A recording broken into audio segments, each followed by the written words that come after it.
पृथ्वीराज जो लगभग 1000 साल जी चुका था, ऐसे भयानक बूढ़े से लड़ना। आर्यन के पास 10 सिर भी होते तो भी कम पड़ते। पृथ्वीराज कौन था? वादान का पूर्वज। वह कैसे बर्दाश्त करता कि उसका वंशज ऐसा अपमान सहे? और फिर भले ही उससे सर्गेश्वर से कुछ शिकायतें थी, पर वह उसका खास शिष्य था। अब उसकी हत्या कर दी गई, वह भी पृथ्वीराज की आंखों के सामने। ये तो उसके मुंह पर तमाचा था। क्या वह आर्यन को ऐसे ही छोड़ देता? आर्यन ने गुस्से में दांत पीसे और मन ही मन बोला, पृथ्वीराज तू बूढ़ी लोमड़ी, रुक, मैं तुझे इतना भूल कि तू अपना नाम तक भूल जाएगा। फिर उसने हल्की सी मुस्कान के साथ कहा, ठीक है, मैं ये परीक्षा स्वीकार करता हूँ। पृथ्वीराज की आंखों में संतुष्ट चमकी। वह बोला, बहुत अच्छे, अगर तू ये परीक्षा पास कर ले तो तू ही सम्राट बनेगा, लेकिन अगर हार गया? आर्यन ने उसकी बात काट दी। अगर हार गया तो? पृथ्वीराज का लहजा ठंडा लेकिन खतरनाक हो गया। अगर तू हार गया तो न सिर्फ सम्राट की गद्दी छीन जाएगी, बल्कि सर्गेश्वर की हत्या, अमरद्वीप की शक्ति संतुलन तोड़ने के सारे इल्जाम तुझ पर आएंगे और यह सब तुझे मौत की सजा दिला देंगे। आर्यन की आंखें सिकुड़ गई, माथे पर बल पड़ गए। तो तूने मेरे लिए ये गड्ढा खोदा है? पृथ्वीराज ने हंसते हुए कहा, तो उसमें मत कूद। वैसे तेरे पास कोई और रास्ता है? तेरे शिवगिरी संघ के पास, दक्षिण तरंग महाद्वीप के पास, या तेरे सिंह परिवार के पास? उसकी आवाज अब आर्यन के मन में गूंज रही थी। आर्यन, तेरे पास कोई चारा नहीं, मैं सर्गेश्वर नहीं हूँ, मेरी चालें बहुत खतरनाक होती हैं। यह आवाज इतनी शांत थी कि आर्यन के मन में कोई हलचल तक नहीं हुई। यही थी पृथ्वीराज की असली ताकत। आर्यन ने गहरी सांस ली और बोला, तू मुझे धमकी दे रहा है? पृथ्वीराज ने हल्के से मुस्कुराकर कहा, धमकी या सलाह ये तुझ पर है, लेकिन अब तुझे वही रास्ता चुनना होगा जो मैं कहूंगा, वरना जो कुछ भी तेरा है वह सब खत्म हो जाएगा। और याद रखना, मैं पृथ्वीराज हूँ, जो कहता हूँ वो करता हूँ। आर्यन की सांस रुक गई और उसने पूछा, तूने दक्षिण तरंग महाद्वीप में कुछ किया? उसका गुस्सा अब हद पार कर रहा था। बाकी सब तो ठीक, लेकिन उसके परिवार को कोई छुए वह बर्दाश्त नहीं करेगा। आर्यन ने मन ही मन फैसला कर लिया। वह आवेग क्रिस्टल से जुड़ गया और फ्लेम ड्रैगन रूपांतरण तकनीक को किसी भी पल इस्तेमाल करने को तैयार था। पृथ्वीराज फिर मुस्कुराया, दक्षिण तरंग महाद्वीप अभी भी सुरक्षित है, सिंह परिवार तेरे साथी सब ठीक है, पर अगर तूने मेरी बात नहीं मानी तो ये सब खत्म हो जाएंगे। पृथ्वीराज ऐसा इंसान था जो कोई काम अधूरा नहीं छोड़ता था। जब से आर्यन ने अमरद्वीप में कदम रखा, पृथ्वीराज की नजर उस पर लगातार बनी हुई थी। आलोक के बाद सिंह परिवार से आर्यन ही पहला शख्स था जिसने अमरद्वीप में कदम रखा। पहले पृथ्वीराज को पक्का यकीन नहीं था कि यही वह शख्स है जिसकी भविष्यवाणी की गई थी, लेकिन अब उसे पक्का भरोसा था कि आर्यन ही वही था जो ड्रैगन क्षेत्र को खोल सकता था। आर्यन ने गुस्से से पृथ्वीराज को घूरा, साफ साफ बता, तूने मेरे परिवार को छुआ या नहीं? पृथ्वीराज का चेहरा अब भी वैसा ही शांत था। ये तेरे ऊपर है, अगर तू मान गया तो सब सलामत, लेकिन अगर तू नहीं माना तो तेरा पागल दादा, तेरी सेवक रूबी, तेरी वानी मेघा और उसकी बहनें, तेरा चाचा और तेरे सारे साथी सब खत्म हो जाएंगे। आर्यन की उंगलियों की हड्डियां चटकने लगी, उसकी मुट्ठियों में इतनी जोर से कसाव आया कि हवा तक थर्रा उठी। उसके भीतर जो गुस्सा सुलग रहा था वह अब ज्वालामुखी की तरह फूटने को था। उसका संकल्प साफ था, जो उसके अपनों को छुएगा वह उसे छोड़ेगा नहीं। तभी पूर्वज रुद्रदेव की आवाज गूंजी, संभल जा लड़के, अभी कुछ हुआ नहीं, अपनों को बचाना है तो पहले खुद को काबू में रखो। आर्यन बेवकूफ नहीं था, वह जानता था कि अगर उसने गुस्से में गलत कदम उठाया तो पृथ्वीराज जैसे चालबाज के सामने उसकी कोई बिसात नहीं रह जाएगी। अगले ही पल उसकी मुट्ठियां ढीली हो गई और चेहरे पर एक ठंडी मुस्कान आ गई, एक खतरनाक मृत्युदूत जैसी मुस्कान। पृथ्वीराज की आवाज फिर गूंजी, शाबाश, अब तू समझदारी दिखा रहा है, मेरी बात ऐसे ही मानेगा तो तेरा सिंह परिवार सुरक्षित रहेगा। हाँ, उसकी जोरदार हंसी मानो नर्क से उठी हो आर्यन के दिमाग में गूंजने लगी। फिर पृथ्वीराज ने ऊंची आवाज में कहा, सभी अमर महल के एल्डर वापस अमर महल लौटे और जाते जाते भी उसकी निगाहें आर्यन पर टिकी थी, एक शिकारी की तरह जो शिकार को घेर चुका हो। आर्यन, मुझे निराश मत करना। वह जानता था कि आर्यन बस एक मोहरा है, एक ऐसा प्यादा जिसे वह जब चाहे कुर्बान कर सकता है।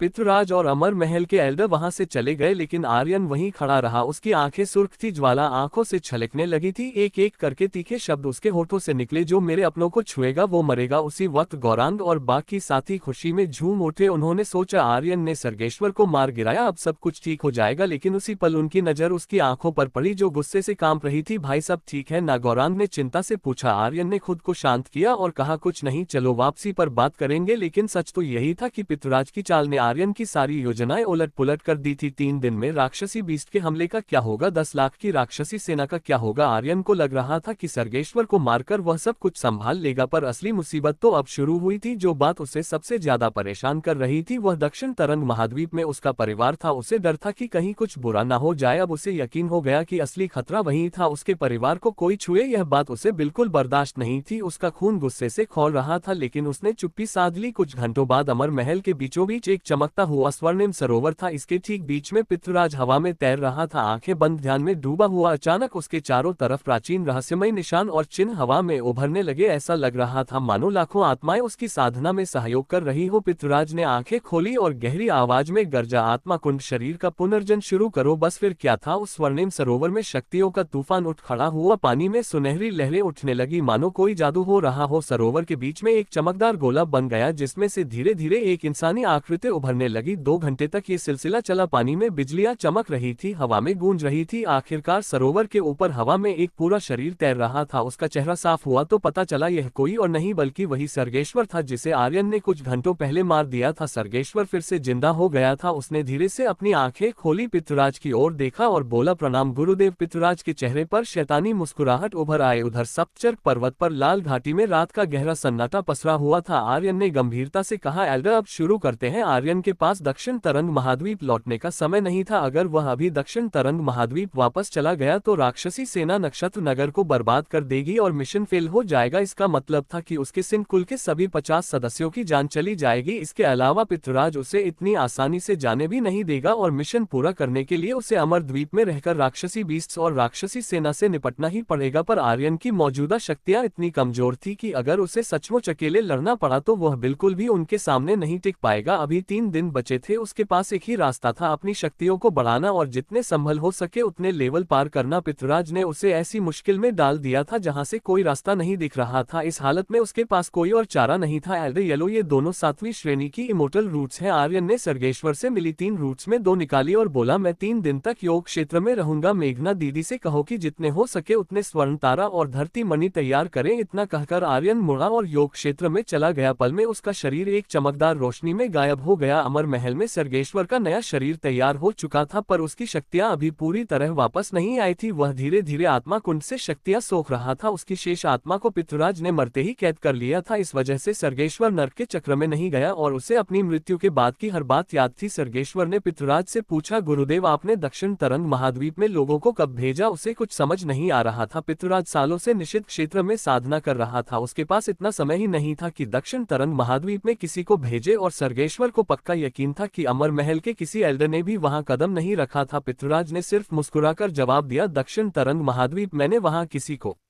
नहीं भेजा। क्या? सर्गेश्वर स्तब्ध रह गया। कुछ पल की खामोशी के बाद उसे अचानक बात समझ आई। उसने कहा, गुरुदेव आपकी चालबाजी कमाल की है। आपने ऐसा जाल बिछाया कि आर्यन को लगेगा आपने उसके परिवार को बंधक बना लिया है। वह आपकी हर बात मानेगा, ठीक वैसे ही जैसे आपने कभी आलोक सिंह को अपने काबू में किया था। गुरुदेव आप वाकई गजब के हैं। हाँ, पृथ्वीराज ने गर्व से हंसते हुए कहा, ताकत भी जरूरी है लेकिन चाल उससे भी ज्यादा जरूरी है। वैसे मैंने भले ही दक्षिण तरंग में कोई नहीं भेजा लेकिन वहां पहले से ही कुछ गड़बड़ चल रही है। मुझे लगता है कि आर्यन को भी इसका अंदाजा हो गया है, इसीलिए वह मेरे काबू में है। चाहे कुछ भी हो मैं उसका फायदा उठा सकता हूँ। पृथ्वीराज ने दक्षिण तरंग में कोई नहीं भेजा था क्योंकि उसे उस जगह की जरा भी फिक्र नहीं थी। अगर वह चाहता तो चुटकियों में दक्षिण तरंग महाद्वीप को तबाह कर सकता था। सर्गेश्वर की आंखें सिकुड़ गई। उसने कहा, आपने वहां कोई नहीं भेजा, फिर वहां क्या हो रहा है? क्या कोई और शक्ति है जिसने दक्षिण तरंग महाद्वीप पर हमला किया? गुरुदेव कहीं राक्षसों ने तो कुछ नहीं कर दिया? ये बात वाकई अजीब थी। अगर पृथ्वीराज ने कुछ नहीं किया तो दक्षिण तरंग महाद्वीप में क्या गड़बड़ थी? पृथ्वीराज ने हल्के से कहा, तुमने 5 सर्वोच्च अस्त्रों के बारे में तो सुना ही होगा, ड्रैगन स्लेयर ब्लेड दक्षिण तरंग महाद्वीप से, मून शैडो स्वॉर्ड अमरद्वीप से, नर्क चक्र अंधकार लोक से, ड्रैगन लंस ड्रैगन क्षेत्र से। लेकिन क्या तुम्हें पता है कि बर्बर क्षेत्र का सर्वोच्च अस्त्र क्या है? बर्बर क्षेत्र हमेशा खामोश रहता था, लोग उसका जिक्र तक नहीं करते थे। ऐसा लगता था जैसे वह इस धरती पर मौजूद ही ना हो। बहुत कम लोग उसके बारे में जानते थे। पृथ्वीराज के इस सवाल पर सर्गेश्वर ठगा सा रह गया क्योंकि उसे वाकई नहीं पता था कि बर्बर क्षेत्र का सर्वोच्च अस्त्र क्या है। वह 5 सर्वोच्च अस्त्र तो लाखों साल पहले ही गायब हो चुके थे। ड्रैगन स्लेयर भी सिर्फ इसलिए सामने आया क्योंकि आर्यन प्रकट हुआ था। मून शैडो स्वॉर्ड वो टूटने के बाद फिर कभी नहीं दिखी और अंधकार लोक का नर्क चक्र वह भी लाखों सालों से गायब था। 5 सर्वोच्च अस्त्र अब एक किंवदंती बन चुके थे। बर्बर क्षेत्र के सर्वोच्च अस्त्र की तो कोई बात ही नहीं करता था और न ही कोई इसे याद रखता था। सर्गेश्वर ने कहा, बर्बर क्षेत्र के सर्वोच्च अस्त्र के बारे में तो कभी बात नहीं हुई। गुरुदेव वह आखिर है क्या? पृथ्वीराज की नजरें सख्त हो गई। उसने उदासीन लहजे में कहा, बर्बर क्षेत्र का सर्वोच्च अस्त्र एक द्वार है। सर्गेश्वर सर्गेश्वर ने हैरानी से पूछा, द्वार यह कैसा अस्त्र है? पृथ्वीराज ने कहा, यह एक टेलीपोर्टेशन द्वार है जो समय और अंतरिक्ष के एक अन्य आयाम से जुड़ा है। ये वह शक्तिशाली हथियार है जो लाखों सालों से बर्बर क्षेत्र की रक्षा करता आ रहा है। अब बहुत कम लोग इस बात को जानते हैं। मुझे पूरा यकीन नहीं कि दक्षिण तरंग महाद्वीप में हुई घटना बर्बर क्षेत्र से जुड़ी हुई है या नहीं। अगर बर्बर क्षेत्र के सम्राट ने सच में वह द्वार खोल दिया है और अगर अन्य आयामों के योद्धा यहाँ आ गए हैं तो शायद पृथ्वीराज ने अपनी बात अधूरी छोड़ दी। उसे इन बातों की ज्यादा फिक्र नहीं थी। उसका एकमात्र मकसद था आर्यन से ड्रैगन क्षेत्र को खुलवाना। दक्षिण तरंग महाद्वीप बचे या मिटे उसे कोई फर्क नहीं पड़ता था। वह तो बस आर्य को डराने के लिए दक्षिण तरंग का नाम ले रहा था। जल्दी से अपनी शक्ति वापस पाओ, मेरे पास तुम्हारे लिए एक काम है, पृथ्वीराज ने आदेश भरे लहजे में कहा। उसने सर्गेश्वर को इसलिए बचाया था क्योंकि उसकी ताकत काम की थी। पहले लेवल का दिव्य वीर, वह एक शीर्ष योद्धा था और पृथ्वीराज के लिए उसका कई कामों में इस्तेमाल हो सकता था। सर्गेश्वर ने तुरंत जवाब दिया, ठीक है गुरुदेव, वैसे अगले कुछ दिनों में 10 लाख की राक्षसी सेना हमला करने वाली है। क्या आप सचमुच आर्यन को अकेले इसका सामना करने देंगे? पृथ्वीराज ने कहा, हाँ बिल्कुल, ऐसा करके वह निश्चित रूप से हार जाएगा। न सिर्फ अमरद्वीप के सम्राट की गद्दी उसके हाथ से जाएगी बल्कि वह पूरी तरह टूट भी जाएगा। फिर मैं दक्षिण तरंग महाद्वीप के नाम पर उसे दबाऊंगा। मुझे यकीन है कि मैं उसकी पूरी छिपी शक्तियां बाहर निकाल सकता हूं। वह ड्रैगन पूंछ की समाधि जरूर ढूंढ लेगा। इंसान की ताकत की कोई सीमा नहीं होती और सिंह वंश की ताकत तो सोच से भी कहीं ज्यादा है। वह आर्यन की सारी संभावनाएं बाहर निकालना चाहता था क्योंकि केवल तभी वह ड्रैगन क्षेत्र को ढूंढ सकता था। योग क्षेत्र में क्या तुम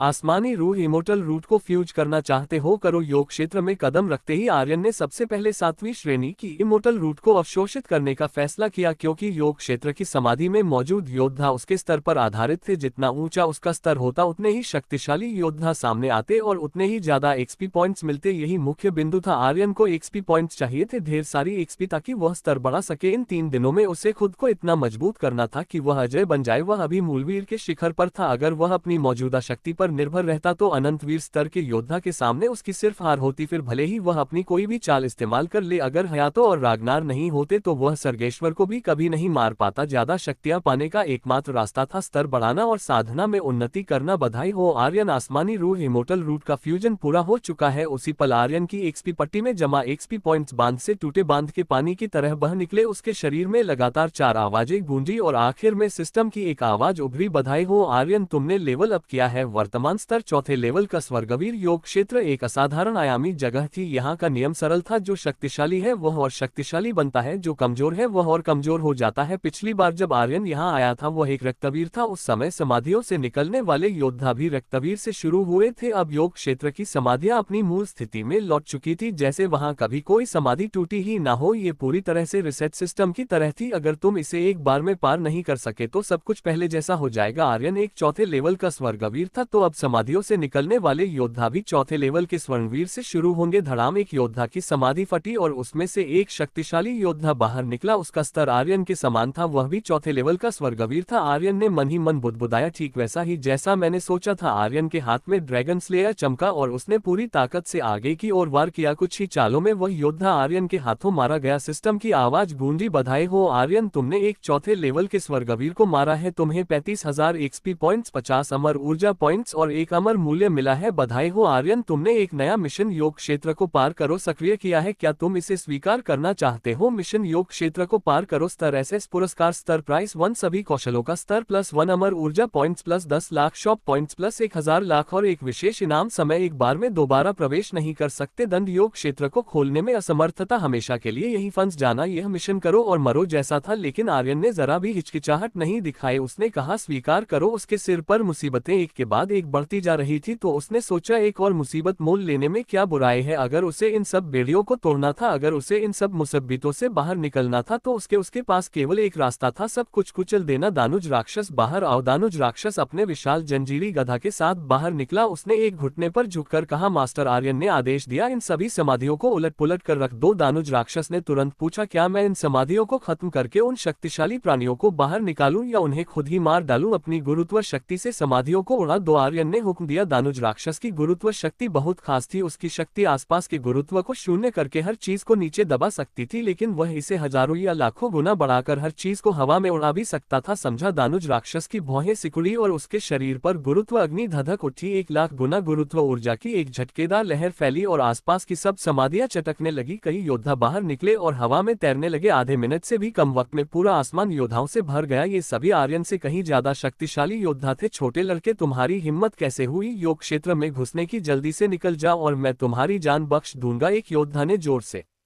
चिल्लाया। आर्यन ने मुस्कुराते हुए कहा, बकवास कम करो, लड़ाई शुरू करो, तू मरने की ख्वाहिश रखता है? योद्धा क्रोधित हो गया और चीखा, इसे कुचल दो। अनगिनत योद्धा आर्यन की ओर बढ़े, इतने सारे कि वे धरती और आकाश को ढक रहे थे। आर्यन ने दोनों हाथों से ड्रैगन स्लेयर को कसकर पकड़ा। वह पीछे नहीं हटा बल्कि पागलपन के साथ आगे बढ़ा। उसके बगल में दानुज राक्षस ने पूरी ताकत से उसकी रक्षा की और आर्य के कदमों के साथ बिना रुके आगे बढ़ता रहा। ठंडर राक्षस, एक गर्जन भरी आवाज गूंजी। जैसे ही योद्धाओं ने आर्यन को घेर लिया, ठंडर राक्षस शून्य से बाहर निकला और उत्साह से हंसते हुए बोला, हाँ हाँ हाँ, आखिरकार मेरे ठंडर राक्षस के चमकने की बारी आई। हाँ हाँ हाँ, तुझे मैंने बकवास करने के लिए नहीं बुलाया। आर्यन ने उछलकर ठंडर राक्षस के सिर पर एक जोरदार चपत लगाई। उसने चीखकर कहा, जल्दी से इन्हें उड़ा दो। ठंडर राक्षस ने अपना सिर सहलाया और दर्द भरा चेहरा बनाते हुए बोला, क्या मैं थोड़ा सा घमंड भी नहीं कर सकता? मुझे धरती सील की जंजीरों से छुटकारा पाने में कितनी मेहनत लगी, अब मैं बेरोकटोक हूँ, मुझे थोड़ा तो घमंड करने दो। उसकी बात पूरी भी नहीं हुई थी। आर्यन ने फिर से एक जोरदार चपत मारी जो ठीक पहली वाली जगह पर लगी। यह बेहद तकलीफ देह था। मास्टर, मैं और घमंड नहीं करूंगा, अब बिल्कुल नहीं, मैं अभी लड़ने जाता हूँ, अभी उड़ा देता हूँ। ठंडर राक्षस का चेहरा कड़वाहट से भर गया। दानुज राक्षस और धरती राक्षस ने एक साथ मजे लेते हुए कहा, ज्यादा बकबक करने का यही नतीजा होता है। आर्यन ने चीखकर कहा, सब गंभीर हो जाओ, जो भी फिर से घमंड करेगा मैं उसका छोटा भाई काट दूंगा। तीनों राक्षसों ने अपनी कमर कस ली और एक शब्द भी नहीं बोला। अब जल्दी वार करो, आर्यन ने भौहें सिकुड़ते हुए कहा। योद्धाओं के हमले कमजोर पड़ने वाले थे, अगर उसने उन्हें अभी नहीं मारा तो मरने की बारी उसकी थी। ठंडर राक्षस ने अब जरा भी लापरवाही नहीं की। उसके शरीर से एक प्रचंड शक्ति फूटी और उसका पूरा शरीर बिजलियों से ढक गया। उसने गहरी गर्जना की और बोला, बिजली का तांडव। ठंडर राक्षस का शरीर नीचे झुका और उसके सीने से ठंडर शक्ति की एक लहर छूटी। यह एक ऐसी लहर थी जिसे रोका नहीं जा सकता था। उस पल मानो वक्त ठहर गया हो। आगे बढ़ रहे योद्धा हवा में जम गए। इसके बाद खटाखट विस्फोटों की एक श्रृंखला गूंजी। उनके शरीर उस बिजली के वार से बीच से कट गए थे। कई सौ मीटर के दायरे में एक भी योद्धा जिंदा नहीं बचा, सभी मारे गए। वह हजारों योद्धा पलक झपकते ही खत्म हो गए। ये दृश्य देखकर आर्यन का मन थर्रा उठा, साथ ही वह बेहद उत्साहित भी था। क्या शानदार वार था। ठंडर राक्षस के शरीर की सारी सील जंजीरें गायब हो चुकी थी। इसके अलावा इस दौरान उसकी शक्ति को विशेष रूप से संशोधित किया गया था, जिससे वह और भी शक्तिशाली हो गया था। सिस्टम की आवाज धमाकों की तरह गूंज रही थी। आर्यन के कानों के पर्दे फटने को थे। उसने जोर से कहा, शानदार, यही ले चाहिए, हमले जारी रखो। हाँ हाँ मास्टर, मेरा वार कमाल का था, है ना? ठंडर राक्षस फिर से घमंड करने लगा। उसकी बात पूरी होने से पहले ही धरती राक्षस ने तंज कसते हुए कहा, क्या अब सील टूट गई तो तू महान बन रहा है? मास्टर, मुझे बाहर निकालो, इस नालायक को मेरी ताकत का एहसास करवाता हूँ। ठंडर राक्षस ने जल्दी से कहा, धरती राक्षस भाई, मुझे थोड़ा सम्मान दे दे, मैं अभी अभी तो निकला हूँ, कम से कम मुझे थोड़ा और मजा लेने दे, मैंने अभी अपना सबसे खतरनाक हमला भी नहीं दिखाया। धरती राक्षस ने कहा, तेरी उस छोटी सी ताकत को तू सबसे खतरनाक हमला कहता है? इसे करके शर्मिंदगी मत मोल ले, मेरी ताकत देख। उसी समय दानुज राक्षस ने अपने जंजीरी गदा को हिलाया और बोला, धरती राक्षस, क्या तू सच में इतना कमाल का है? धरती राक्षस अब कुछ नहीं बोल सका। वह ठंडर राक्षस को तो दबा सकता था, लेकिन दानुज राक्षस से उसे डर लगता था। उसकी धरती शक्ति गुरुत्व के सामने बेकार हो जाती थी। धरती राक्षस निरुत्तर हो गया। उसने कहा, ठीक है भाई, तेरा रुतबा बड़ा है, तू पहले जा। आर्यन ने चीखकर कहा, मेरे सामने बकवास बंद करो, तुम तीनों मिलकर हमला करो, अपने सारे खतरनाक हमले इस्तेमाल करो, अपनी पूरी ताकत लगा दो। जी मास्टर, मास्टर, मैं और इंतजार नहीं कर सकता। हाँ हाँ हाँ। एक दिन बाद नक्षत्र नगर की सीमा में लगातार शक्तिशाली धमाके गूंज रहे थे, मानो आसमान फटने वाला हो। जमीन के नीचे भी यही हाल था। राक्षसी बीस्टों की भयंकर गर्जनाएं सुनाई दे रही थी। नर्क के प्राणी ऐसे लग रहे थे जैसे वे अपनी बेड़ियों को तोड़कर नर्क से बाहर निकलने वाले हो। आकाश में जमीन की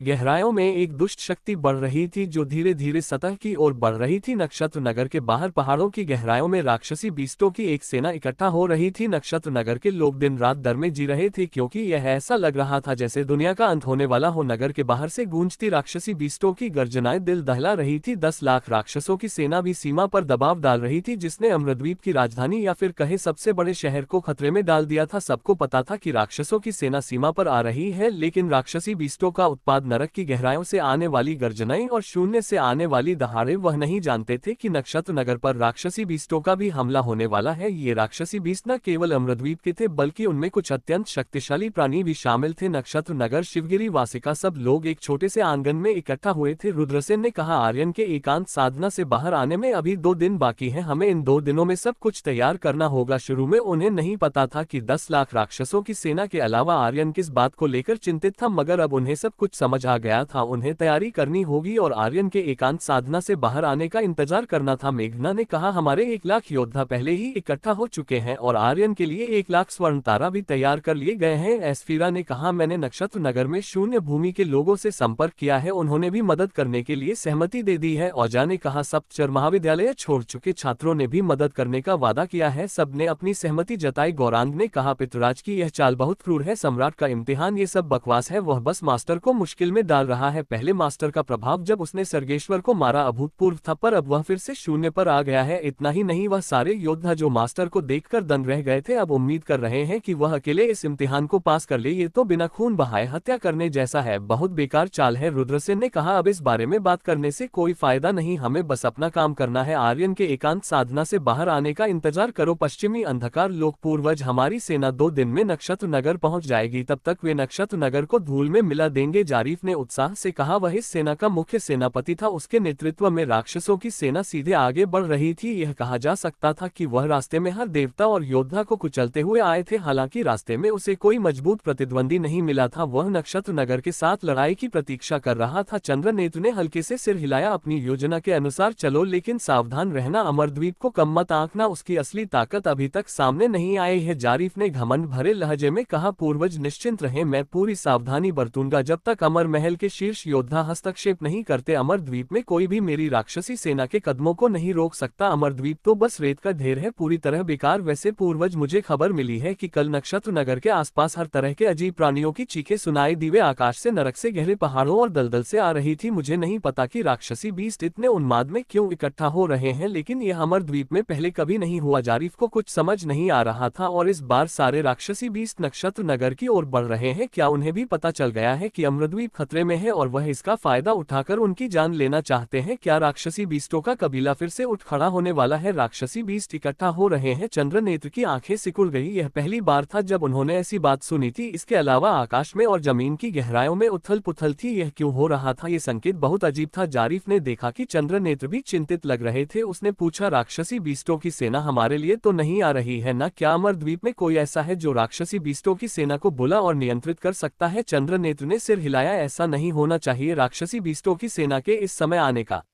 एकमात्र कारण ये हो सकता है कि उनका निशाना भी नक्षत्र नगर है। हाँ हाँ हाँ, जारीफ उत्साह से हंसा और बोला, इस तरह भले ही अमर महल हस्तक्षेप करे, नक्षत्र नगर टिक नहीं पाएगा। ये राक्षसी बीस्टों की सेना तो एकदम सही तोप का गोला है। मैं अभी सोच रहा था कि शहर को कैसे तोड़ा जाए, लेकिन अब लगता है कि मुझे चिंता करने की जरूरत ही नहीं। पूर्वज, 3 दिन में आप खुद नक्षत्र नगर में होंगे, अमर महल के साथ बराबरी पर बैठेंगे और अमरद्वीप के सारे साधना संसाधनों में हिस्सा लेंगे। हाँ हाँ हाँ, जारीफ उत्साहित हो गया। उसके दिमाग में एस्फीरा का चेहरा उभरा। उस समय तुम मेरी औरत बनोगी? चंद्रनेत्र ने हल्के से कहा, इस बार हमारी सेना का मुकाबला करने वाला आर्यन है, तुम्हें उससे सावधान रहना होगा। आर्यन आर्यन नाम सुनते ही जारीफ के दिल में गुस्सा बेकाबू रूप से भड़क उठा। पिछली लड़ाई में वेतालगढ़ की दीवार पर उसने एस्फीरा के सामने अपनी इज्जत गंवाई थी। अब वह 3 साल पहले वाला जारीफ नहीं था। इस बार वह आर्यन को जरूर कुचल देगा। जारीफ की बाहें गुस्से से चमक उठी। उसने मन ही मन सोचा, आर्यन, मैं उम्मीद करता हूँ कि तुम मुझे निराश नहीं करोगे, एक ही वार में मेरे हाथों कुचल मत जाना। हाँ, मेरी औरत को छीनना तेरे जैसा कचरा इस लायक भी है। अमर महल के सभा हॉल में पितृराज सम्राट की गद्दी पर विराजमान था। हॉल में दर्जनों एल्डर आपस में फुसफुसा रहे थे, चर्चा कर रहे थे। ये बहुत अजीब है, ऐसा पहले कभी नहीं हुआ। ये आखिर क्या है? अमर महल भी बुरी तरह प्रभावित हुआ है। अमर ऊर्जा कुछ दिन पहले की तुलना में स्पष्ट रूप से कम हो गई है, मानो इसे सोख लिया गया हो। आसमान में गर्जन करने वाले राक्षसी बीस्ट आखिर क्या है? क्या ये कोई आयाम प्राणी है जो सब कुछ निगल जाता है? अरे मुझे डराओ मत, आयाम प्राणी तो पूरे आयाम को निगल सकता है। अगर वह अंतरिक्ष से बाहर आ गया तो क्या क्या तुम्हें लगता है कि हम अभी जिंदा होते? आयामी प्राणी, एक जादुई प्राणी जो धरती को निगल जाता था, एक अत्यंत शक्तिशाली अस्तित्व था। कल नक्षत्र नगर की सीमा के आसपास जो हुआ उसने अमर महल के एल्डर्स के दिलों में डर पैदा कर दिया था। आखिरकार यह उनके लिए पहली बार था, उन्होंने ऐसा पहले कभी नहीं सुना था। शून्य में और जमीन की गहराइयों में मौजूद राक्षसी बीस्ट आखिर क्या थे? पितृराज भी यही सोच रहा था, उसने पहले कभी ऐसा कुछ नहीं देखा था, ये बहुत अजीब था। तभी एक शून्य शिकारी सभा हॉल में उतरा और बोला, प्रणाम पूर्वज, हमें आर्यन नहीं मिला, वह पूरी तरह से गायब हो गया है। क्या? पितृराज का दिल सिकुड़ गया। गायब हो गया? क्या ये वाकई उस लड़के का काम है? वह उसे वम दर्पण में नहीं ढूंढ पा रहा था, उसकी आभा आर्यन को महसूस नहीं कर पा रही थी। अचानक मानो आर्यन धरती के चेहरे से गायब हो गया हो। हॉल में कई एल्डर चुपके से हैरान थे। एक एल्डर ने कहा, पूर्वज, क्या ये सब आर्यन की वजह से हो रहा है? ये लड़का हमेशा से बहुत अजीब रहा है, शायद ये वाकई उसका काम हो।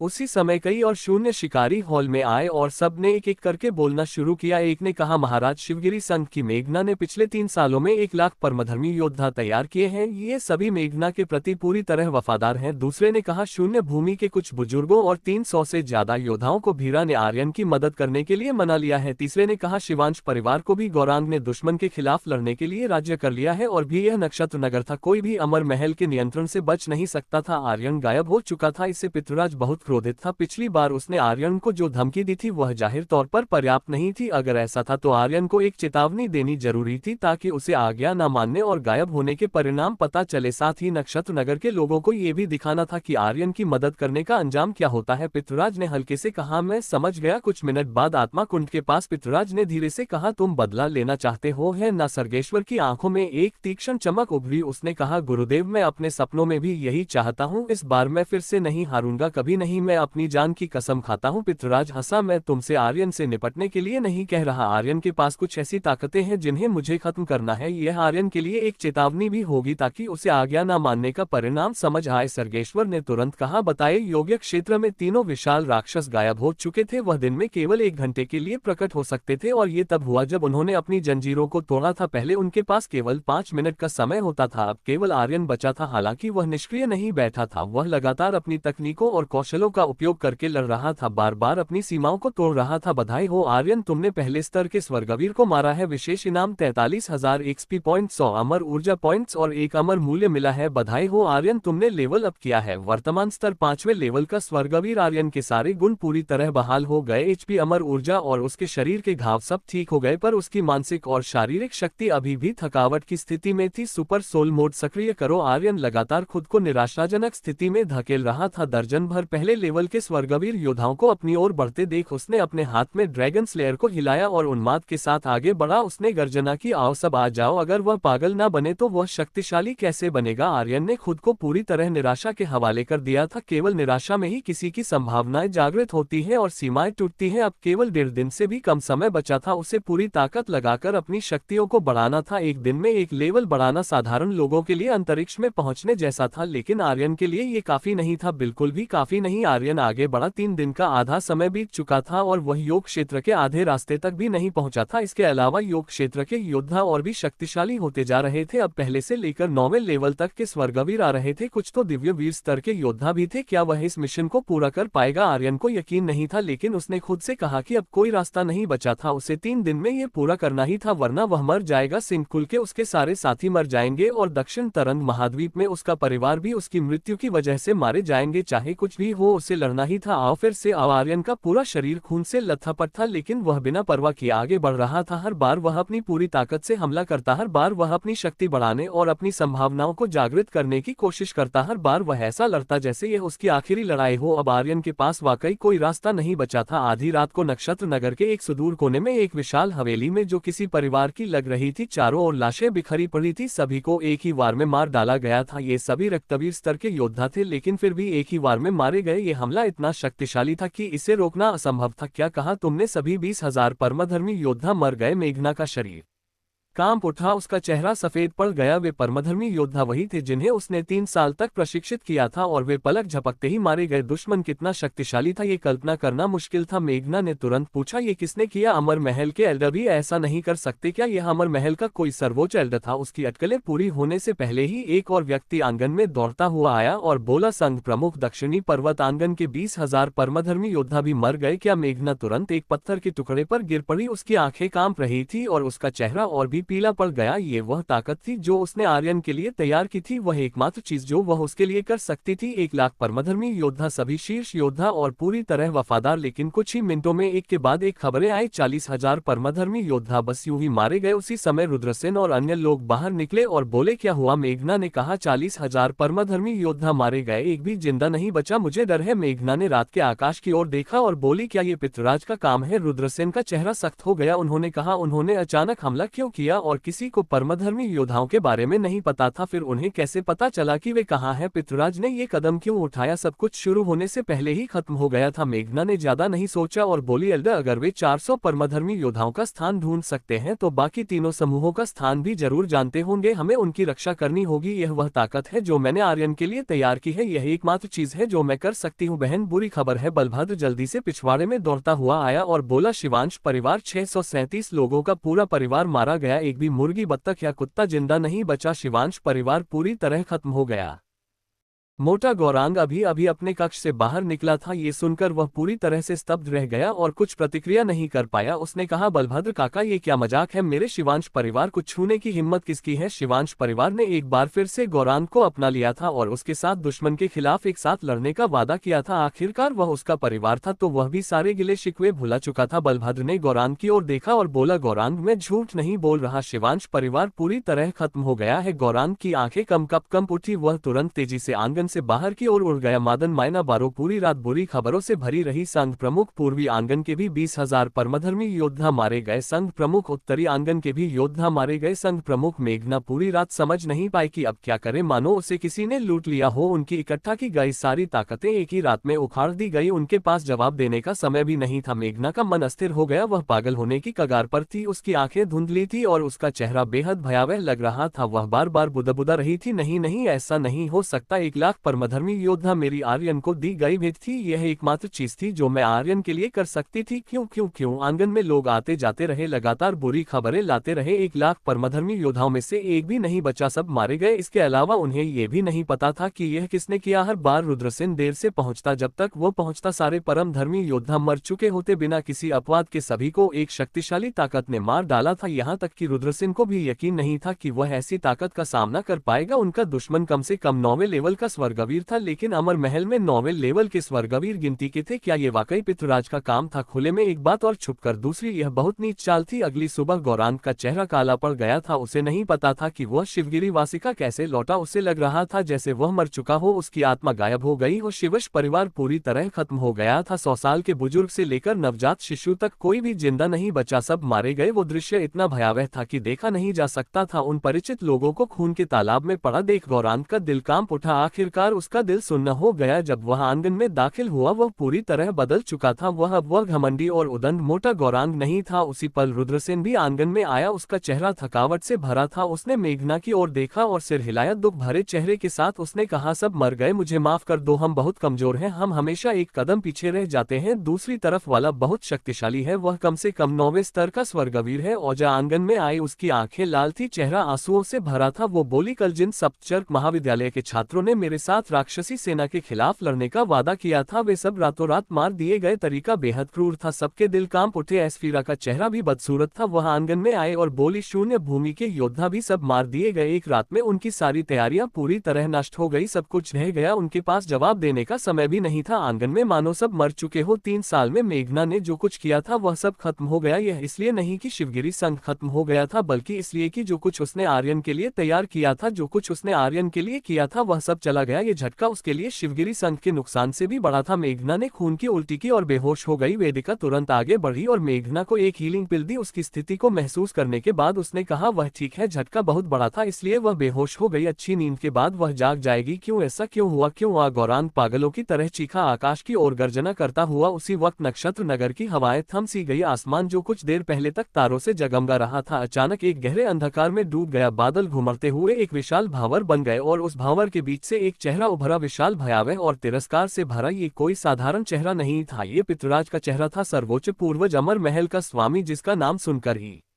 रोंगटे खड़े हो जाते थे नक्षत्र नगर का हर व्यक्ति, चाहे वह बाजार में खड़ा व्यापारी हो, मंदिर में पूजा करता पुजारी हो या अपने घर में छिपा बच्चा। उस चेहरे को देखकर स्तब्ध रह गया। यह आर्यन के लिए एक चेतावनी है। पितृराज ने गर्जना की। उसकी आवाज इतनी गहरी और शक्तिशाली थी कि पत्थर भी कांप उठे। यह उसकी अवज्ञा का नतीजा है। यदि वह मेरे सामने नहीं आया तो ये केवल शुरुआत होगी। नक्षत्र नगर की हर सांस, हर दिल की धड़कन इसका अंजाम भुगतेगी। उसने एक पल रुककर अपने चेहरे की भयावह मुस्कान को और गहरा किया। आर्यन को सम्राट के इम्तिहान से गुजरना होगा। जो भी उसकी मदद करने की हिम्मत करेगा वह अमर महल के विरुद्ध जाएगा। ये तुम सबके लिए अंतिम चेतावनी है। पितृराज की आवाज नक्षत्र नगर के कोने कोने में गूंजी जैसे कोई प्रलयकारी तूफान हर गली हर चौक को अपनी चपेट में ले रहा हो। लोग डर से कांप उठे। उसी वक्त गौरांग चिल्लाते हुए बोला, पितृराज कमीने, मैं तेरी नस्लों को खत्म कर दूंगा। अगर हिम्मत है तो नीचे आ। वह गुस्से से पागल हो रहा था। रुद्रसेन ने भौहें सिकोड़ते हुए सोचा, क्या पितृराज आर्यन को नहीं ढूंढ पाया और इसलिए उसने ये कदम उठाया? लेकिन पितृराज ने गौरांग की ओर देखा तक नहीं। उसकी नजरों में गौरांग एक तुच्छ कीड़ा भी नहीं था जिसे देखना भी उसके लिए वक्त की खराबी थी। याद रखना आर्यन, ये तुम्हारे लिए एक छोटा सा सबक है। अगर तुमने फिर से अवज्ञा की तो तुम्हारा भाग्य आज जैसा नहीं होगा। इतना कहकर पितृराज गायब होने वाला ही था कि उसी पल शून्य से एक गर्जना आई। वो गर्जना इतनी खतरनाक थी कि दिल दहल जाए। ये नक्षत्र नगर के आकाश में फट पड़ी और तुरंत पितृराज के घमंड भरे चेहरे को निगल गई। बादल छिन्न भिन्न हो गए और आकाश फिर से तारों से जगमगा उठा। दूर अमर महल के अभेद्य कक्ष में पितृराज अपने सिंहासन पर बैठा था, पर उसका चेहरा अब वैसा नहीं था जैसा कुछ देर पहले आसमान में दिखा था। उसका माथा पसीने से तर था और उसकी सांसें अनियंत्रित थी। उसकी आंखों में एक अजीब सा डर नाच रहा था। वह शक्ति जो शून्य से प्रकट हुई थी इतनी भयानक थी कि उस झटके की वजह से उसकी आयु कुछ दिन कम हो गई। उसने अपने दांत इतने जोर से पीसे कि वह टूटने की कगार पर थे। उसके दिल में गुस्सा आसमान छू रहा था। आयामी बीस्ट, वो बुदबुदाया। उसकी आवाज में घृणा और डर का मिश्रण था। आयामी बीस्ट बहुत भयावह थे, यहाँ तक कि पितृराज जैसे योद्धा को भी उनसे डर लगता था। दूसरी ओर शिवगिरी वासिका का भीतरी आंगन उदासी और निराशा के भारी साए में डूबा था। आंगन में मौजूद लोग एक दूसरे की ओर देख रहे थे, सिर झुके हुए थे और दिलों में एक दबी हुई आग सुलग रही थी। अब हम क्या करें? हमारी सारी तैयारियां खत्म हो गई। अब बस 1 लाख स्वर्ण तारा बचे हैं, लेकिन कोई योद्धा नहीं है। चाहे जितने भी स्वर्ण तारा हो वे बेकार हैं। हम आर्यन की कोई मदद नहीं कर सकते। मेघना जाग गई और दुख में खुद को दोष दे रही थी। आंगन में खड़े बाकी लोग चुप थे। अमर महल की शक्ति के सामने वह एक तिनके की तरह थे। उसे लड़ना ये सोच भी उनके लिए असंभव थी। क्या करे? अब यह आखिरी दिन है। क्या हमारे पास कोई रास्ता बचा है? एस्फिरा ने धीमी टूटी हुई आवाज में कहा। वह आंगन के एक कोने में खड़ी थी। उसकी उंगलियां बेचैनी से उसकी बाहों को रगड़ रही थी। 10 लाख की राक्षसी सेना नक्षत्र नगर की सीमा में लगभग पहुंच चुकी थी। अब उनके पास करने को कुछ नहीं था। यह एहसास बहुत तकलीफ देह था। उनके दिलों पर मानो एक विशाल चट्टान रख दी गई हो। ये दर्द असहनीय था। योग क्षेत्र में हफ आर्यन आकाश को ढक रहे योद्धाओं को देखते हुए भैंसे की तरह हाफ रहा था। ये योद्धा अब दिव्य वीर स्तर तक पहुंच चुके थे। उनमें से हर एक आर्यन से बहुत शक्तिशाली था, यहाँ तक कि आर्यन के तीनों राक्षस भी मुश्किल से टिक पा रहे थे। क्या तुम आवेग क्रिस्टल को इस्तेमाल करना चाहते हैं? हाँ, आर्यन ने बिना सोचे जवाब दिया। आवेग क्रिस्टल सक्रिय हो गया है। तुम्हें 10 लाख अमर ऊर्जा पॉइंट्स मिले हैं। फ्लेम ड्रैगन रूपांतरण तकनीक। आर्यन ने तुरंत फ्लेम ड्रैगन का रूप ले लिया। उसी पल उसने अपने दिल में फिर गर्जना की 8वें लेवल की सोल सटम तकनीक। फ्लेम ड्रैगन के शरीर के भीतर 256 गुना शक्तियां फूट पड़ी। हवा गर्म हो गई और जमीन कांपने लगी। उसने अपने विशाल पंख फड़फड़ाए और एक तूफानी गर्जना के साथ वह आकाश में तैरते दुश्मनों की ओर झपटा। फ्लेम ड्रैगन ने तबाही मचा दी। उसने अपने खूंखार जबड़ों को खोला और कई योद्धाओं को बीच से चीर दिया। उनके शरीर टुकड़ों में बंट गए और उनकी चीखें हवा में गूंज उठी। उसके दांतों से खून की बूंदें टपक रही थी। उसी समय आर्यन की लहू सम्राट ब्लड लाइन ने उन योद्धाओं की शक्ति और आभा को पागलों की तरह निगलना शुरू कर दिया। एक के बाद एक योद्धा मारे जा रहे थे, लेकिन आकाश में हजारों योद्धा तैर रहे थे, फिर भी वह एक साथ हमला नहीं कर रहे थे। आर्यन ने पहले तो इस पर ध्यान नहीं दिया, लेकिन जब वह आकाश की ऊंचाइयों में उड़ा तो उसकी नजर एक अजीब से दृश्य पर पड़ी। योद्धाओं के बीच एक 2 मंजिला इमारत जितनी ऊंची समाधि थी, उस पर विचित्र मंत्र उकेरे गए थे जो हरे और सफेद रंग की रहस्यमयी रोशनी उत्सर्जित कर रहे थे। समाधि के चारों ओर 8 मोटी जंजीरें थी जो इसे जमीन से बांधे हुए थी, जैसे कि इसके नीचे कोई भयानक शक्ति कैद हो। वो किसकी समाधि थी या उसमें कैद योद्धा के स्तर का होगा? आर्यन को कुछ मालूम नहीं था, लेकिन जल्द ही वह इसका पता लगा लेगा। वह जोर से दहाड़ा और फ्लेम ड्रैगन ने फिर पागलों की तरह सबको कुचलना शुरू कर दिया। ये सभी दिव्य वीर स्तर के योद्धा वास्तव में भयानक अस्तित्व थे। हालांकि उनकी एचपी किसी असली योद्धा जितनी भयानक नहीं थी, फिर भी ये 13 करोड़ की थी। यहाँ तक कि फ्लेम ड्रैगन की दिव्य अग्नि की ताकत भी उन्हें तुरंत नहीं मार सकती थी। बधाई हो आर्यन, तुमने 5 दिव्य दिव्य वीर योद्धाओं को मारा है। विशेष इनाम 2.5 करोड़ XP पॉइंट, 20,000 अमर ऊर्जा पॉइंट्स और 1 अमर मूल्य मिला है। कोई दिव्य हथियार या तकनीक नहीं मिल रही थी, पर प्रति योद्धा 50 लाख XP पॉइंट्स थे और आर्यन को अभी इनकी ही ज्यादा जरूरत थी। मारो, उसने गर्जना की। ड्रैगन लंस, तुरंत ड्रैगन लंस बाहर आ गया। लंस से उठती लपटे फ्लेम ड्रैगन की अग्नि के साथ मिल गई और उनसे ड्रैगन लंस की कई शक्तिशाली छवियां बनी जो बिजली की तरह नीचे की ओर दौड़ी। वो योद्धा ड्रैगन लंस की छवियों द्वारा जमीन पर कील की भांति गाड़ दिए गए और उनके सिर के ऊपर नुकसान की एक लंबी लकीर तैरने लगी। फ्लेम ड्रैगन पूंछ। आर्यन ने फिर से चीखा। उसने अपनी विशाल पूंछ को झटका जो हवा को चीरती हुई नीचे गिरी। जमीन पर गड़े योद्धा टुकड़े टुकड़े हो गए और उनके शरीर धूल में मिल गए। सिस्टम की आवाज पागलों की तरह गूंजने लगी। बधाई हो आर्यन, तुमने एक दिव्य वीर योद्धाओं को मारा है। विशेष इनाम 50 लाख XP पॉइंट, 4,000 अमर। बधाई हो आर्यन, और तुमने दिव्य वीर योद्धाओं को मारा है। विशेष इनाम 50 लाख XP पॉइंट, 4,000 अमर ऊर्जा पॉइंट्स और N अमर मूल्य मिला है। बधाई हो आर्यन, तुमने लेवल अप किया है। वर्तमान स्तर 8वें लेवल का। स्वर्गवीर लेवल बढ़ते ही आर्यन की HP और अमर ऊर्जा पूरी तरह बहाल हो गई। उसके शरीर के घाव भी तुरंत ठीक हो गए। 8वें लेवल के स्वर्गवीर की मूल ताकत उसके शरीर में समा गई। अब आर्यन थोड़ा और शक्तिशाली हो गया था। काफी नहीं, बिल्कुल भी काफी नहीं। उसने अपने दिल में गर्जना की। उसकी आवाज में एक जुनूनी आग थी। वह एक पागल राक्षस की तरह आगे बढ़ा। उसकी हर नस तनाव और उन्माद से कांप रही थी। और शक्तिशाली बनो और मजबूत बनो, ऐसा अस्तित्व बनो जो पितृराज को कुचल दे। पितृराज ने उसके परिवार का उपयोग उसे धमकाने के लिए किया था। यह आर्यन के दिल की सबसे कमजोर नस थी और उसने उसे छूकर बहुत बड़ी गलती की थी। चाहे कुछ भी हो, वह पितृराज और अमर महल को धूल में मिला देगा। इसके लिए उसे बेहद शक्तिशाली बनना होगा। ऐसी ताकत हासिल करनी होगी जो स्वर्ग और पृथ्वी को हिला दे। दक्षिण तरंग महाद्वीप में क्या हुआ था आर्यन को कुछ नहीं पता था, पर पितृराज के शब्द उसके कानों में बार बार गूंज रहे थे और उसे यकीन हो गया कि उसने उसके परिवार को कैद कर रखा था। दक्षिण तरंग महाद्वीप कमजोर था, इतना कमजोर कि एक अनंत वीर स्तर का योद्धा उसे अपनी छोटी उंगली से रौंद सकता था। लेकिन क्या वास्तव में पितृराज ने वहां कदम रखा था? क्या दक्षिण तरंग महाद्वीप उसके काबू में था? नहीं, सच्चाई ये थी कि आर्यन को इसका कोई अंदाजा नहीं था। आखिर वहां हुआ क्या? क्या दक्षिण तरंग महाद्वीप में किसने तबाही मचाई? क्या ये सिंह परिवार की वजह से था या फिर ड्रैगनों की वजह से? ये सब अज्ञात था। केवल दक्षिण तरंग महाद्वीप लौटने पर ही उसे पता चलेगा कि वहां क्या हुआ था। लेकिन अभी आर्यन को जो करना था वह था लेवल बढ़ाना और योग क्षेत्र को पार करना। उसके पास ज्यादा वक्त नहीं बचा था। राक्षसी बीस्टों के नक्षत्र नगर पर हमले से पहले बस कुछ घंटे बचे थे। अगर वह वक्त रहते बाहर नहीं निकल पाया तो उसे डर था। ये सोचकर ही आर्यन का दिल सिकुड़ गया। उसने दांत पीसे और फिर से उसकी ओर बढ़ रहे योद्धाओं को देखा। उसका ड्रैगन सिर हिला और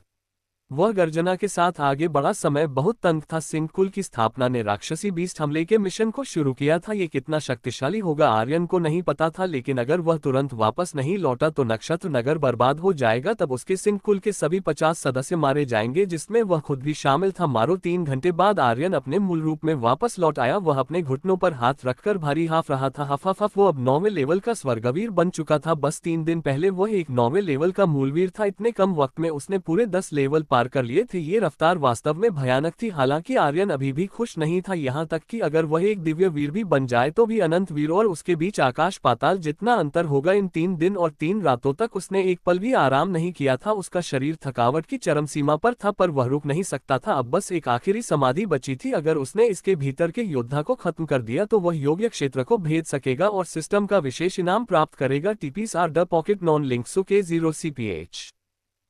आर्यन ने गहरी सांस ली और सामने खड़ी विशाल समाधि को देखा। उससे एक डरावनी और भयानक आभा निकल रही थी जो आसपास की हवा को भारी और ठंडा बना रही थी। पूर्वज रुद्रदेव ने गंभीर आवाज में कहा, लड़के, इस समाधि के नीचे छिपी शक्ति बहुत खतरनाक है और यह समाधि। वह पल भर के लिए रुके। उनकी आवाज में हल्की सी हिचक थी, फिर भी उन्होंने साफ कहा, ये कोई आम समाधि नहीं है बल्कि एक दिव्य खजाना है, पर मुझे नहीं पता इसका नाम क्या है, न ही यह जानता हूँ कि इसमें कैसी ताकत छिपी है। ये बात सुनकर आर्यन का मन थोड़ा डगम गया। अगर पूर्वज रुद्रदेव जैसे महान अस्तित्व को भी इस समाधि के बारे में कुछ समझ नहीं आया तो यह निश्चित रूप से कोई बहुत ही खास और शक्तिशाली चीज थी। आर्यन का दिल जोश से भर गया। उसने मुस्कुराते हुए कहा, अगर यह सचमुच कोई दिव्य खजाना है तो अब यह मेरा होगा। ही रुद्रदेव ने उसे चेतावनी दी, लड़के जरा सोच समझ ले, इस समाधि के नीचे कोई क्रूर प्राणी दबा हुआ है। अगर इसे खोल दिया तो इसके परिणाम बहुत भयानक हो सकते हैं। लेकिन आर्यन के पास इतना समय नहीं था कि वह हर बात पर गौर करे। सुबह होने में सिर्फ 2 घंटे बचे थे और राक्षसी बीस्ट शहर पर हमला करने वाले थे। उसे जल्दी से योग क्षेत्र से बाहर निकलना था, वरना सब कुछ तबाह हो सकता था। उसने बिना रुके ड्रैगन स्लेयर को कसकर पकड़ा और पूरी ताकत से समाधि की जंजीर पर वार किया। टूट जा मेरे लिए, उसने चिल्लाकर कहा। पहला वार इतना जोरदार था कि एक मोटी जंजीर खनकती हुई टूट गई। आर्यन ने बिना रुके दूसरा वार किया और एक और जंजीर चटक गई। समाधि अब कांपने लगी थी। नीचे से गहरी डरावनी सांसों की आवाज आने लगी, जैसे कोई प्राचीन दैत्य हजारों वर्षों की नींद से जाग रहा हो। माहौल में एक अजीब सी ठंडक फैल गई और समाधि की सतह पर हल्की लालाही रोशनी चमकने लगी। आर्यन ने तीसरी जंजीर पर भी वार किया। अब समाधि पूरी तरह से हिल रही थी और उसकी रहस्यमय आभा और तेज हो गई थी। आर्यन ने बिना रुके समाधि की 7 जंजीरें तोड़ दी। बस आखिरी जंजीर बची थी, सबसे मोटी और मजबूत। तभी अचानक सब कुछ शांत हो गया। समाधि की आभा पूरी तरह गायब हो गई, मानो वह अपनी मूल अवस्था में लौट आए हो। लेकिन ये शांति डरावनी थी, जैसे तूफान से पहले की खामोशी। रुद्रदेव ने फिर से चेताया, आर्यन रुक जा, नीचे जो प्राणी है उसे मैं भी नहीं संभाल सकता, तो अभी भी वक्त है, पीछे हट जा। लेकिन आर्यन ने उनकी एक ना सुनी। उसका दिमाग सिर्फ एक ही चीज पर अटका था, समय खत्म हो रहा था और उसे हर हाल में समाधि तोड़नी थी। उसने ड्रैगन स्लेयर को दोनों हाथों से कसकर पकड़ा और आखिरी जंजीर पर जोरदार वार किया। टूट जा, उसने दहाड़ते हुए कहा। जैसे ही आखिरी जंजीर टूटी, समाधि से एक भयानक आभा फटी। हवा में एक तेज धमाका हुआ और झटकेदार लहर ने आर्यन के सीने पर वार किया। उसके मुंह से ताजा खून फूटा और शरीर हवा में उड़ गया। वो कई 100 मीटर दूर जा गिरा। उसके सीने में एक गहरा घाव बन गया था, इतना गहरा कि हड्डियां तक नजर आ रही थी। दर्द इतना तेज था कि उसकी चीख निकल गई। यहाँ तक कि क्रिम्सन ड्रैगन की रक्षा शक्ति, जो उसे हर खतरे से बचाती थी, पल भर में चकनाचूर हो गई। उसी वक्त आर्यन का जो खून छलका था, उसे तुरंत समाधि ने सोख लिया। खून समाधि के मुड़े हुए मंत्रों पर बहने लगा और आखिर में पूरी तरह समाधि में समा गया। समाधि की सतह पर लाल रोशनी और तेज हो गई और उसमें धीरे धीरे दरारें पड़ने लगी। नीचे से और भी डरावनी आवाजें आने लगी, मानो हजारों भूत एक साथ चीख रहे हो। समाधि पर बने सील मंत्रों की शक्ति जैसे ही फीकी पड़ी, एक जोरदार धमाके के साथ समाधि हवा में उछल गई और फिर जमीन पर गिरकर एक गहरा गड्ढा बना दिया। उसकी आभा गायब हो चुकी थी और वह बस एक साधारण से पत्थर की तरह लग रही थी। तभी समाधि फट गई। उसमें से एक भयानक प्राणी धीरे धीरे बाहर निकला। उसका शरीर इतना बड़ा था कि एक मंजिला इमारत जैसा लग रहा था। उसके चेहरे की जगह बस एक बड़ी डरावनी आंख थी जो लाल रंग से चमक रही थी। उसका मुंह उसके पेट पर था, जिसमें नुकीले खूंखार दांत थे। एक लंबी जहरीली जीभ उस मुंह से बाहर लटक रही थी। उसका पूरा शरीर आग की लपटों में लिपटा हुआ था और उसकी हर सांस से आसपास की हवा जल रही थी। उसके रूप को देखकर आर्यन के दिमाग में ग्रंथालय की एक पौराणिक किताब की बात कौंध गई। किताब में दग्धात्मा का जिक्र था, एक ऐसा खतरनाक प्राणी जो करोड़ों साल पहले प्राचीन गॉड्स तक को निगल जाता था। इसका नाम सुनकर ही बड़े बड़े योद्धाओं की रूह कांप जाती थी। उस दग्धात्मा के शरीर पर चमकती बैंगनी सफेद आभा को देखकर